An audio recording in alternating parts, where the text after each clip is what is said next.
What areas do you think AR will expand into? This is always one of my favorite questions. Interesting. Yeah, I mean, yeah, I mean, obviously, I talked to a lot of people, and I don't think it takes a lot of imagination to figure out where this can be used. And so, I definitely think it's going to, like we just talked about, it's all about ROI.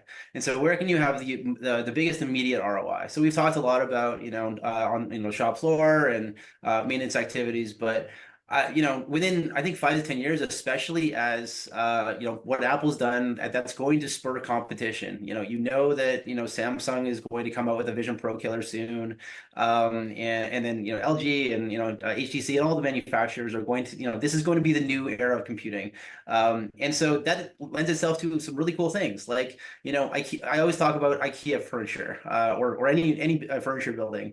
Yeah. I had a baby about a year ago. I had to build a crib, and I got three-quarters of the way through building the crib and realized, crap, I put something something on the wrong way. Well, if I had seen it being built in front of me in 3D, I wouldn't have made that mistake, right? So you always you choose the wrong part or make some interpretation mistake. So that's interesting. I mean, car repair, the hobby repair. Just like, I mean, I'm sure I'm going to be buying a ton of toys with some assembly required, right? Like, or a barbecue, or like there's just all these things from a consumer perspective that could be really interesting.